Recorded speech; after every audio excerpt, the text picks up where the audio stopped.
الحمد لله الحمد لله نحمده ونستعينه ونستغفره ونعوذ بالله من شرور أنفسنا ومن سيئات أعمالنا من يهده الله فلا مضل له ومن يضلل فلا هادي له وأشهد أن لا إله إلا الله وحده لا شريك له وأشهد أن محمدًا عبده ورسوله اللهم صل على محمد وعلى آل محمد كما صليت على إبراهيم وعلى آل إبراهيم إنك حميد مجيد اللهم بارك على محمد وعلى آل محمد كما باركت على إبراهيم وعلى آل إبراهيم في العالمين إنك حميد مجيد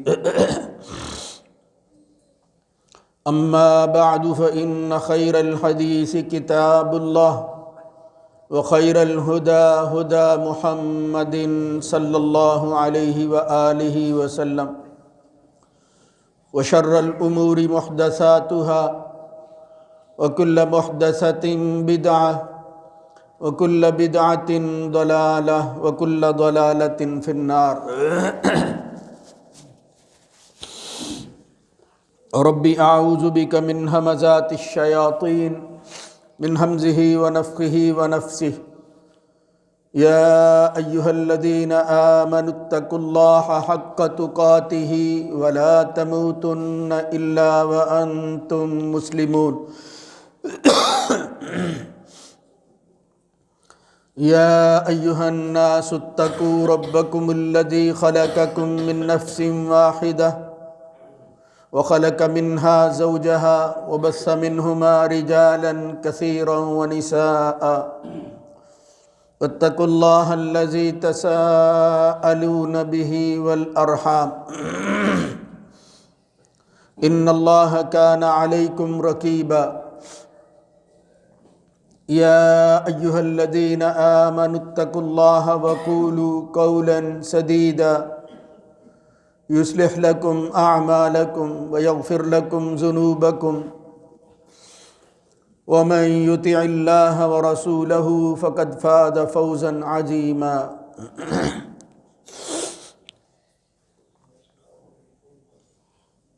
رب اشرح لي صدري ويسر لي أمري واحلل عقدة من لساني يفقهوا قولي وقاتلوهم حتى لا تكون فتنة ويكون الدين كله لله فإن انتهوا فإن الله بما يعملون بصير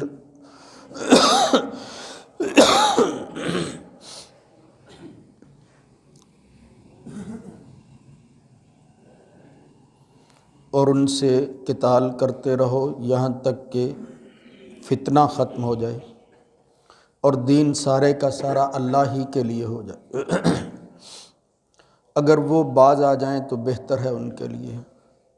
بلا شبہ اللہ تعالیٰ سب کچھ دیکھ رہا ہے، وہ جو کچھ کر رہے ہیں۔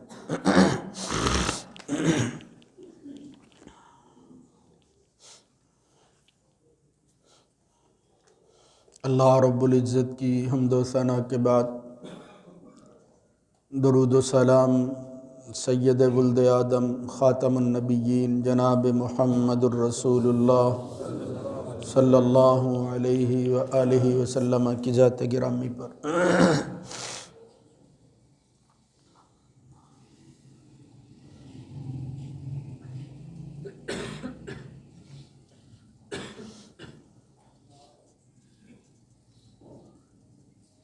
اللہ رب العزت نے انسانوں کی ہدایت کا جو انتظام کیا ہے ان میں پیغمبر اور رسول ہر قوم کے اندر کسی نہ کسی طرح حجت کے لیے وہ بھیجے گئے، اور بعض کو کچھ آسمانی کتابیں، صحیفے یا دستاویزات جو صرف اسی نے نازل کی تھی وہ بھی ان کے سپرد کی گئی۔ یہ آخری کتاب قرآن مجید فرقان حمید اللہ نے اپنے آخری نبی محمد الرسول اللہ صلی اللہ علیہ وآلہ وسلم کے ذریعے ہم تک پہنچائی ہے۔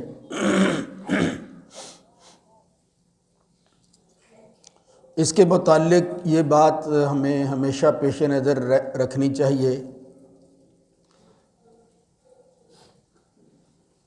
کہ یہ کسی عام انسان کی لکھی ہوئی کتاب نہیں ہے، کسی ایک خاص موضوع اور عنوان پر مشتمل نہیں ہے۔ یہ اس مالک الملک کا پیغام ہے جو قیامت تک کے لیے انسانوں کو ان کا وہ راستہ دکھاتا رہے گا جو ان کے لیے بعد والی زندگی میں کامیابی کا زینہ اور سبب بنے گا۔ یعنی یہ ہدایت کی کتاب ہے، یہ لغت، زبان، ادب، معاش، معاشرت، سیاست، قانون، ضابطہ، یعنی اس کی زبان نہیں ہے۔ یہ جو کچھ میں الفاظ بیان کر رہا ہوں یہ وقت کے گزرنے کے ساتھ ساتھ اور موجودہ زمانہ میں ایک خاص قسم کی ٹرمینالوجی یا اصطلاحات کے تحت آنے والی چیزیں ہیں، اور جب یہ لفظ بولے جاتے ہیں تو سننے والا اس وقت کی موجود چیزوں میں جن کو جس نام سے جو ہے وہ جانا اور پہچانا جاتا ہے اسی آئینے کے ساتھ دیکھنے کی کوشش کرتا ہے، جبکہ ایسا قرآن مجید میں نہیں ہے۔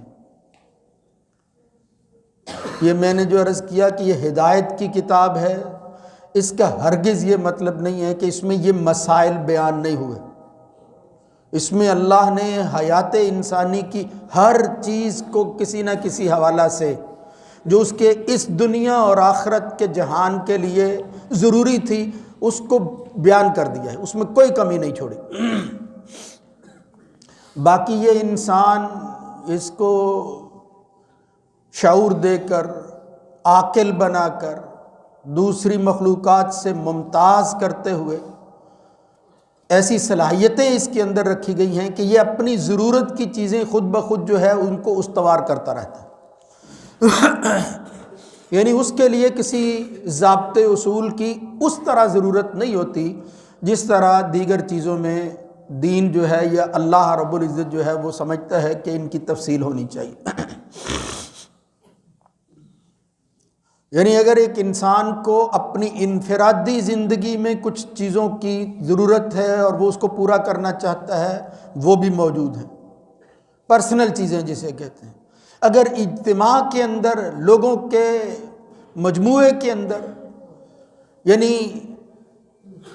ایسا کام کہ جس کا تعلق صرف ایک فرد کے ساتھ نہیں ہے، مل کر ہی وہ کام ہو سکتا ہے، اس کا بھی ذکر اللہ رب العزت نے اس میں کیا ہے، اس کی نشاندہی کی ہے، اس کے بارے میں آگاہ کیا ہے، یہ سب کچھ اس کے اندر موجود ہے۔ اب اس سے اگلا سوال پھر اسی دنیا کے لوگ وہ یہ کریں گے کہ بھئی فلاں نظام کی تفصیل بتائیں، تو میں اس لیے عرض کر رہا ہوں کہ یہ نظام پر مشتمل یا نظام ہائے حیات پر مشتمل ان معنوں میں کتاب نہیں ہے جو ہم سمجھ رہے ہیں، یہ سیدھی سی بات ہے،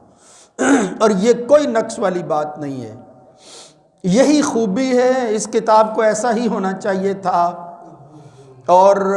اللہ رب العزت نے اس کو جس طرح نازل کیا اور ان کے آخری پیغمبر نے جس طرح اس کو پیش کیا، یہی ایک انسان کے لیے ضروری تھا، ورنہ سوالات اور پیدا ہوتے۔ یہ جو سوالات کی میں بات کر رہا ہوں اس وقت کے مخاطبین کے سامنے اگر آج کے حالات کو سامنے رکھ کے بات کی جاتی تو وہ سب سے پہلے یہی کہتے کہ ایک ایسا کام جس کے متعلق ہمیں علم ہی نہیں ہے وہ کرنے اور کہنے کے لیے یہ کتاب کہہ رہی ہے، یہ کیسے سچی ہو سکتی ہے؟ اس کا ہمارے ساتھ کیا تعلق ہے؟ یعنی اولی مخاطب جو ہیں وہ اس پر معترض ہوتے، جس طرح کے بعض نہ ماننے والے یا دل میں خلش رکھ کر اس کو پڑھنے والے لوگ اب معترض ہوتے ہیں کہ اس میں فلاں فلاں چیز نہیں ہے۔ یہ کچھ لمبی بات میں اس لیے عرض کر رہا ہوں کہ میں نے چاہا کہ ایک عنوان یا ایک موضوع آپ کے سامنے رکھوں جس میں تجدید دین کا ذکر ہو۔ مجدد کون ہوتا ہے، وہ کتنے ہیں، کب آتے ہیں، اور پھر وہ جو مہدی علیہ السلام کا ذکر آتا ہے تجدید دین کے حوالہ سے، اس کا مقام اور مرتبہ کیا ہے۔ یہ عنوان تھا، مگر میں نے یہ مناسب سمجھا اور پھر غور و فکر کی تو پتہ چلا کہ یہ چیزیں تو انسانوں کے بالکل وہ معمول میں ہی نہیں ہیں۔ کبھی اس طرح کی چیزیں سننے، پڑھنے یا مذہبی حلقوں کے اندر ان کا ذکر بہت کم ہوتا ہے۔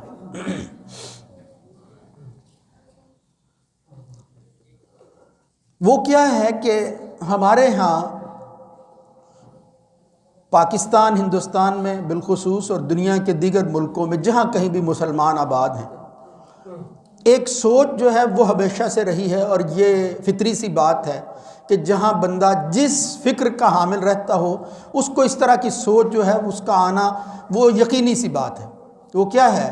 کہ میں جس نظام فکر کو، یہ میں اب اس اصطلاح میں نظام فکر کہہ رہا ہوں، وہ مانے ہوئے ہوں، میں جس عقیدے کا حامل ہوں، جس پر میں اپنی زندگی گزار رہا ہوں،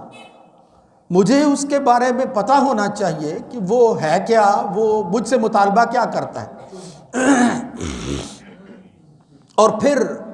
اس کے لیے میرا کردار کیا ہونا چاہیے، میری اس سے وابستگی کس طرح کی ہونی چاہیے۔ تو اس سلسلہ میں مسلمانوں نے جو کام کیا اس میں تحریکی اور انقلابی ذہن رکھنے والے لوگ، جنہوں نے جماعتیں بنائیں، جنہوں نے افراد کے بہت بڑے مجموعے کو اپنا ہم خیال بنا کر پھر ایک نظم قائم کر کے اس کو امپلیمنٹ کرنے کی کوشش کی جو وہ پیش کرتے تھے، تو وہ جماعتیں، وہ تحریکیں دنیا کے اندر جو ہیں وہ پھیلی ہوئی ہیں ان مختلف حوالوں سے۔ پاکستان کے اندر اگر آپ مجھے اجازت دیں تو میں کہہ دوں کہ ایک بہت بڑا نام سید ابو الاعلیٰ مودودی کا ہے۔ وہ جس تحریک کو لے کر بر صغیر میں ہندوستان سے شروع ہوئے تھے، پاکستان کے اندر بہت عرصہ تک کام ہوتا رہا، پھر ان سے الگ ہونے والے اسی سوچ کے حامل اپنے اپنے گروہوں کے اندر جو ہے وہ کئی اور جماعتیں بن گئی۔ وہ کیا کہتے ہیں؟ وہ کہتے ہیں کہ یہ دین ہے، یہ جو اسلام ہے یہ دین ہے، الدین۔ تو دین کا مطلب کیا ہے؟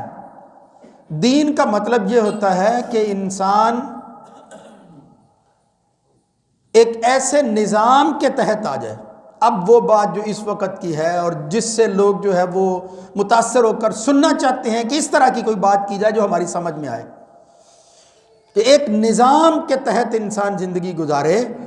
جس کے اندر اس کو پیش آنے والے انفرادی اور اجتماعی تمام معاملات کا حل ایک ہی جگہ پر نافذ شکل کے اندر دکھائی دے۔ نافذ شکل کے اندر یعنی آپ نماز پڑھتے ہیں، وہ کہتے ہیں نماز پڑھنا کوئی کام نہیں ہے، اللہ نے تو کہا ہے الذین ان مکناہم فی الارض اقاموا الصلاۃ، نماز کو قائم کریں۔ اس لیے پھر وہ آگے بڑھ کر کہتے ہیں اقامت صلاۃ، باقاعدہ ایک محکمہ ہو جائے، یعنی ایک شعبہ زندگی، اس کے لیے لوگ مقرر ہوں جو نماز پڑھیں، نہیں نماز پڑھائیں۔ اقاموا الصلاۃ، اسی طرح آتوا الزکاۃ وامروا بالمعروف، بالکل اسی طرح یہ قوم، یہ افراد کا مجموعہ، ان کی اصلاح کے لیے ایک بندہ وہ اختیارات کا مالک اوپر بیٹھا ہونا چاہیے، یعنی سربراہ مملکت ہونا چاہیے، جس طرح ہمارے ہاں بھی ہوتے ہیں۔ وہ یہ کہتے ہیں یہ سارا نظام جو ہے، جس کو اگر کہا جائے کہ سیاسی نظام جو ہے، یہ دراصل دین کی منشا اور اس کی یہ سوچ ہے کہ دین انسان کا یہ ہونا چاہیے کہ اس کی پیدائش سے لے کر اس کی موت تک جتنی بھی ضرورتیں ہیں، حتیٰ کہ بالخصوص اس کے اندر یہ غلبہ دین کی شکل بن جائے، اقامت دین ہو، نفاذ دین جو ہے وہ نظر آئے، جس کو ہم عام طور پر کبھی تحریک نظام مصطفیٰ کے نام سے، کبھی کسی اور نام سے جو ہے وہ دیکھتے اور سنتے ہیں۔ وہ برپا ہوئی، اس کے لیے جدوجہد ہوئی، لوگوں نے بڑی کوششیں کی۔ وہ کیا تھی کہ یہ ایک فریضہ ہے، فرض ہے، ذمہ داری ہے ہر کلمہ پڑھنے والے کی کہ وہ جو کلمہ خود پڑھ رہا ہے دوسرے لوگوں کو اس کلمے پر بھی پابند کرے۔ اس جد و جہد کو وہ کہتے ہیں فریضہ اقامت دین۔ اب یہاں سے پھر جو ہے وہ جب انہوں نے اس دین کی یہ تعبیر کی، جسے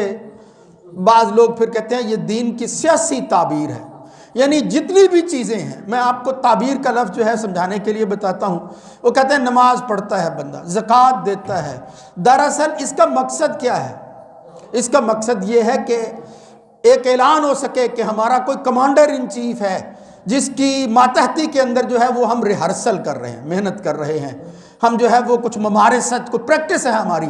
اور اس پریکٹس کے لیے ہمیں الرٹ رہنے کی ضرورت ہے۔ 5 دن میں جو ہے وہ اللہ نے اسی لیے حکم دیا ہے، یعنی اس کو بھی لنک کر دیا انہوں نے، اس عبادت کو لنک کر دیا اس سیاست کے ساتھ، اس نظام حکومت کے ساتھ،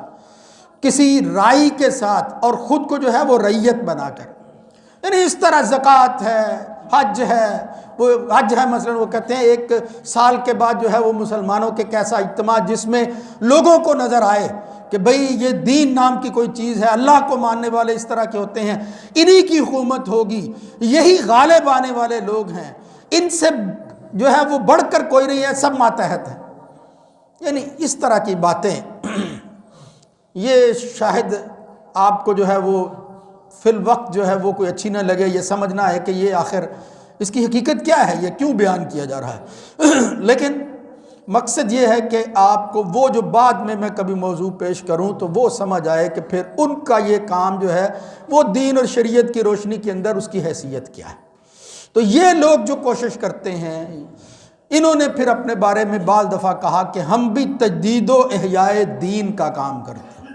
یعنی دین جو ہے اس وقت جس طرح مغلوب نظر آتا ہے، جس طرح ماتحت دکھائی دیتے ہیں مسلمان، ان کو دوبارہ زندہ کرنے کے لیے، اس کے احیاء کے لیے، اس جد و جہد کو جو ہے وہ قائم کرنا، اور پھر واقعتاً کسی ملک کے اندر جو ہے وہ اس اسلام کا نفاذ کر دینا جس میں ساری چیزیں جو ہیں وہ ایک حکومت اور سربراہ مملکت کے ہاتھ میں ہوں، وہ ایک حکم جاری کرے پوری دنیا کے اندر یا اس خطے کے اندر جہاں کہیں اس کا حکم چلتا ہے وہ نافذ ہو جائے۔ اس میں کوئی شک نہیں ہے، یہ بات بڑی پرکشش ہے، یہ ہر مسلمان کی خواہش ہے، تڑپتا ہے مسلمان۔ کوئی 20 سال کا نوجوان ہے، سوچ یہ رکھنے والا ہے، اس کی بھی خواہش ہے کاش ہم بھی مسلمانوں کا وہ دور دیکھ سکیں جس میں باقی سارے مغلوب ہوں، اسلام کا جھنڈا، اس کا علم جو ہے وہ بلند ہو، نام ہو اس چیز کا۔ کبھی ہم جو ہے وہ افغانستان کی طرف، کبھی کسی ملک کی طرف، کبھی سعودی عرب کی طرف، یعنی جہاں کہیں جو ہے وہ اسلام کا نام لیا دیکھتے ہیں، شاید کہیں وہ نافذ جو ہے وہ ہو جائے، وہ دکھائی دے۔ یعنی یہ تڑپ ہے، 50 سال کا ہے، 60 سال، ہر آدمی۔ اب ہم بھی دعائیں نہیں کرتے یا اللہ ہماری زندگی کے اندر یہ اسلام کا عملی نفاذ دکھا دے ہمیں۔ تو سمجھنے والی یہ بات ہے کہ کیا یہ ایک ضرورت ہے مسلمان کی، اور پھر جب وہ اسلام کے دیگر احکامات پر عمل کرے گا تو اس کو بھی اپنائے گا اور حکومت اور سیاست کے اندر بھی دین ہی کو قائم رکھے گا، کوئی شک والی بات نہیں، ورنہ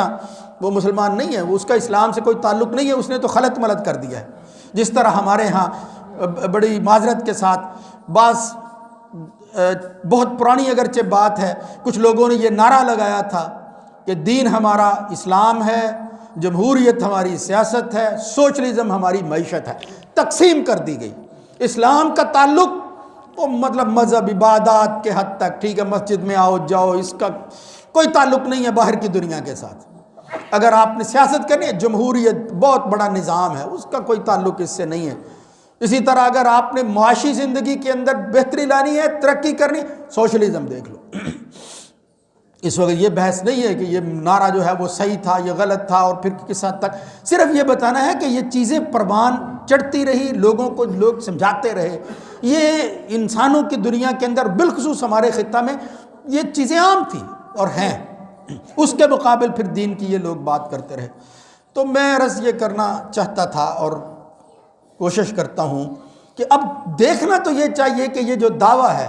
پھر اس کے مقابل کے اندر کچھ ایسے لوگ بھی ہیں، اہل علم ہی ہیں، بڑے بڑے نام ہیں، جن کو دنیا جو ہے وہ سننا چاہتی ہے، دیکھنا چاہتی ہے، ان سے رہنمائی لیتی ہے۔ وہ کہتے ہیں کہ نہیں، یہ جو دین کی سیاسی تعبیر ہے،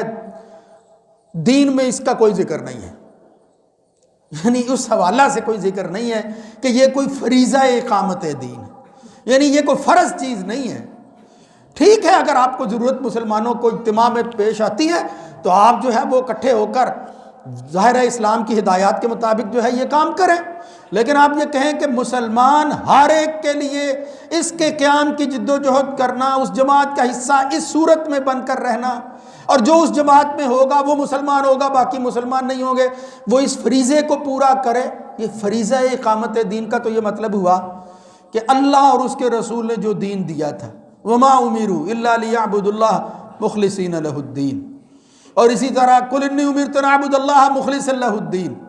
یہ آیات ہوں یا الیوم اکملت لکم دینکم واتممت علیکم نعمتی ہو، ومن یبتغی غیر الاسلام دینا، جہاں کہیں بھی دین کا ذکر آتا ہے تو اس کا تو مطلب یہ ہوا کہ وہ اگر یہ جد و جہد جو ہے اس کے اندر یہ سیاست، سلطنت، حاکمیت یہ نہیں ہے تو پھر اس کا مطلب ہے کہ دین نہیں ہے، ان کی تعبیر کے مطابق دین نہیں ہے۔ وہ کہتے ہیں کہ ایسی بات نہیں ہے، قرآن مجید سے معلوم ہوتا ہے، محمد الرسول اللہ صلی اللہ علیہ وسلم کی احادیث سے معلوم ہوتا ہے کہ دین جو ہے وہ کیا ہے۔ ایسا بھی ہوا ہے کہ پیغمبر وقت جو ہیں وہ اللہ تعالیٰ کی توحید کی دعوت دینے والے، اس کی طرف بلانے والے، ان کی موجودگی کے اندر بادشاہ اور رہے ہیں، جس کی ایک مثال کے طور پر میں نے یہ ایک آیت جو ہے وہ پڑھنے کی کوشش کی، لیکن پھر میں نے کہا اس کی تفصیل جو ہے وہ پھر کسی اور طرف لے جائے گی۔ وہ ہے سورہ بقرہ کی ایک آیت کہ بنی اسرائیل، الم تر الی الملأ من بنی اسرائیل من بعد موسیٰ علیہ السلام کے بعد وہ ملائے اعلیٰ کے لوگ، یعنی بنی اسرائیل کے لوگ جو ہیں وہ جو سردار تھے، انہوں نے پیغمبر سے کہا اذ قالوا لنبی اللہ مبعث لنا ملکا، بھئی ہمارے لیے ایک بادشاہ مقرر کر دو۔ پیغمبر کو بادشاہ نہیں مانا، اور نہ ہی پیغمبر نے کہا کہ میری موجودگی میں اب اور کون بادشاہ ہو سکتا ہے۔ اس کا مطلب یہ ہے کہ وہ مانتے تھے اس کی بات، پیغمبر کی نبوت پر ایمان لانے والے تھے، پیغمبر کے پیش کردہ دین کو تسلیم کیے ہوئے تھے، لیکن پھر بھی کیا کہا، ملکن نقاتل فی سبیل اللہ، اللہ کے راستے میں اگر آپ جہاد اور قتال کروانا چاہتے ہیں ہم لڑیں گے، بادشاہ کوئی ہمارا مقرر کر دو۔ تو اس وقت اس پیغمبر نے کہا تھا کہ تم سے مجھے امید نہیں ہے، بہرحال پھر بھی اللہ کے حکم کے مطابق اور الگ پیغمبر نے اللہ کی وحی کے مطابق بادشاہ مقرر کر دیا۔ تو اس سے کیا معلوم ہوتا ہے کہ پیغمبر دین کا سب سے بڑا دائی ضروری نہیں ہے کہ وہی جو ہے وہ دین کا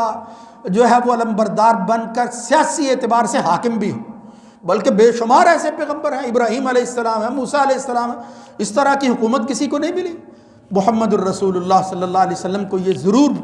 چیز ملی ہے کہ واقعتاً آپ نے جو ہے وہ عبادات اور معاملات سے لے کر حاکمیت تک کا سارا کام جو ہے وہ کیا ہے، اس میں کوئی شک نہیں ہے، لیکن غلبہ دین کے حوالے سے کہ پوری دنیا کے اندر وہ اسلام جو ہے وہ پھیل جائے حضور کی موجودگی میں، وہ ایسا بھی نہیں ہو سکا۔ اس لیے یہ جد و جہد، یہ کوشش، یہ مطمع نظر ضرور ہے، لیکن اس کو اس طرح فریضہ اقامت دین کو جو ہے وہ اسلام کے بنیادی ارکان کے ساتھ اٹیچ کر کے کہنا، اگر کوئی شخص یہ نہیں کہے گا کرے گا یا وہ دعوت و تبلیغ کا کام اس انداز سے بھی نہیں کرے گا تو خدا نہ خواستہ وہ پھر اس فریضے سے ہی محروم ہو جائے گا، وہ تو آدمی جو ہے اس کا اسلام مشکوک ہو جاتا ہے۔ اس لیے یہ اسلام کو شک میں نہ ڈالے، محمد الرسول اللہ صلی اللہ علیہ وسلم کو اللہ نے جو کچھ دیا تھا، اور حدیث سے معلوم ہوتا ہے کہ دین جو ہے وہ واقعتاً الاسلام ہے، قرآن بھی کہتا ہے۔ اب اس کی تفصیل کے اندر کیا کیا کچھ شامل ہے، ہر وہ چیز جو انسانی ضرورت کے لیے وقت کے ساتھ ساتھ اس کے سامنے پیش آتی ہے، وہ سارے کا سارا دین ہے، اور اپنی ضرورت کی خاطر وہ حاکمیت اور نظام اس طرح حکومت کا قائم کرے، یہ بھی اس کے اسلام کا تقاضا ہے، لیکن اس کے لیے اس کو فرض قرار دینا ہر بندے پر، اور اگر کوئی بندہ پورا نہ کرے اور وہ مجرم بن جائے خدا نہ خواستہ فرض کی تکمیل تو ضروری ہے، فرائض ہی اگر آدمی پورا نہ کر سکے مسلمان کیسے ہو سکتا ہے؟ اس لیے یہ شدت جو ہے اب اس کی اصلاح جو ہے، یا اس کے بارے میں یہ سوچ، یہ خیال وہ ضرور ذہن میں ہونا چاہیے کہ یہ بات جو ہے یہ بھی اپنی حد تک درست ہے۔ میں ایک مثال صرف پیش کر کے بات کو ختم کرتا ہوں کہ محمد الرسول اللہ صلی اللہ علیہ وسلم بیٹھے ہوئے ہیں، بڑی مشہور حدیث ہے، بڑی واضح حدیث ہے، صحیح بخاری مسلم اور کئی جگہ پر آتی ہے۔ تو صحابہ کہتے ہیں کہ اطلع علینا رجل شدید بیاض الثیاب شدید سواد الشعر، ہم نے دیکھا کہ ایک بندہ آیا، انتہائی سفید کپڑے پہنے ہوئے تھے لیکن اس کے بال انتہائی سیاہ تھے، لا یرا علیہ اثر السفر، لیکن یہ ہے کہ باوجود اس کے کہ اس کے کپڑے جو ہیں وہ اتنے سفید تھے، وہ بندہ ہمارا جانا پہچانا ہونا چاہیے کہ قریب کا کوئی بندہ ہے، مگر اس کے باوجود حیرانی والی بات یہ تھی کہ وہ ہمارے لیے جان پہچان والی شخصیت اجنبی بندہ تھا، لا یرا علیہ اثر السفر، لیکن اس کے کپڑوں پر سفر نام کا کوئی نشان تک نہیں تھا، ولا یعرفہ منا احد، کوئی بندہ ہم میں جانتا بھی نہیں تھا۔ ایسی صورت کے اندر وہ بندہ آتا ہے، اسند رکبتہ لا رکبتہ، حضور کے قدموں سے گھٹنوں سے گھٹنے ملا کر ادب کے ساتھ جو ہے وہ بیٹھ جاتا ہے۔ بہرحال آ کر جو ہے وہ پھر کہتا کیا ہے؟ وہ کہتا ہے اخبرنی عن الاسلام، اخبرنی عن الایمان، اخبرنی عن الاحسان، یعنی اللہ قرآن مجید میں کیا کہتا ہے کہ دین کیا ہے؟ ان الدین عند اللہ الاسلام ہے، بس جو اسلام ہے وہ دین ہے، اور دین اگر سمجھنا چاہتے ہو وہ اسلام کو سمجھ لو۔ پیغمبر ابراہیم علیہ السلام کی جو ہے وہ سیرت پڑھے ہیں، ان کے وصّیٰ بہا ابراہیم بنیہ ویعقوب یا بنی ان اللہ اصطفیٰ لکم الدین، اللہ نے تمہارے لیے کیا پسند کیا ہے، کس کا انتخاب کیا؟ دین کا کیا ہے، پھر کیا کرو؟ فلا تموتن الا وانتم مسلمون، لہذا دین تمہارے اندر رہے اس کے لیے مسلمان ہو کر مرنا، اسلام مسلمان ہونا یہی دین ہے۔ ام کنتم شہداء، آگے یعقوب علیہ السلام کا ذکر آ رہا ہے، وہ بھی اپنے بیٹوں کو وصیت کرتے ہوئے یہی کہتے ہیں، ما تعبدون من بعدی قالوا نعبد الہک والہ آبائک ابراہیم واسماعیل واسحاق الہا ونحن لہ مسلمون۔ تو یہ مسلمان ہونا، اسلام کو اپنانا، یہ ہے دراصل وہ دین۔ اس کے درجات ہیں پھر آگے، جس میں پہلے اسلام ہے، پھر ایمان ہے، یعنی وہ ترقی کرتا ہے انسان صالح اعمال کے ساتھ، پھر وہ احسان کے درجے پر بھی پہنچ سکتا ہے۔ تو وہ شخص جو آیا اور اس نے آ کر جو ہے وہ اس طرح اسلام، ایمان اور احسان کے بارے میں سوال کیا، ہر سوال پر پھر وہ کیا کہتا تھا؟ صدقتا، یعنی سائل ہے مگر کہتا کیا ہے کہ آپ نے سچ کہا ہے۔ یہ تصدیق تو وہ بندہ کرتا ہے جس کو پہلے سے معلوم ہو۔ تو یہ بڑا عجیب سا سائل تھا۔ وہ کہتے ہیں کہ جب یہ سوال کر کے چلا گیا بندہ تو حضرت عمر بن خطاب کہتے ہیں کہ فلبثت ملیا، میں تھوڑی دیر ٹھہرا رہا کہ خود ہی نبی کریم صلی اللہ علیہ وسلم مجھ سے پوچھتے ہیں کہ اے عمر، یامر من السائل، تمہیں معلوم ہے یہ سائل کون تھا؟ یا رسول اللہ ہمیں نہیں معلوم، ہم تو اس وقت سے حیرانی میں بیٹھے ہوئے ہیں، یہ کیسا بندہ ہے؟ عجبنا لہ یسألہ ویصدقہ، کہ وہ سوال بھی کر رہا ہے، سائل بن کر جو ہے وہ آیا ہے لیکن وہ تصدیق بھی کر رہا ہے، یہ کیسا سائل ہے؟ تو اس وقت محمد الرسول اللہ صلی اللہ علیہ وسلم نے جو کچھ فرمایا وہ کیا تھا؟ فرمایا ھذا جبریل اتاکم،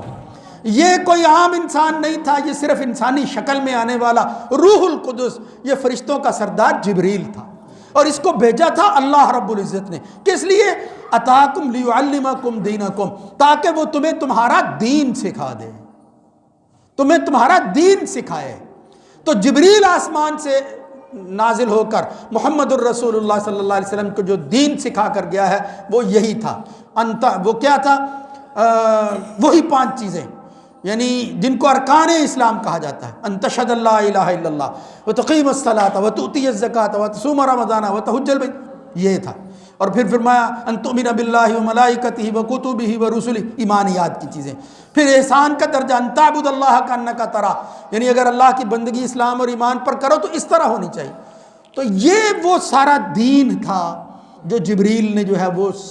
سکھایا اور بتایا کہ کس طرح دین کو جو ہے وہ سیکھا جاتا ہے، تعلیم دی لوگوں کو بتانے کے لیے، صحابہ کو بتانے کے لیے۔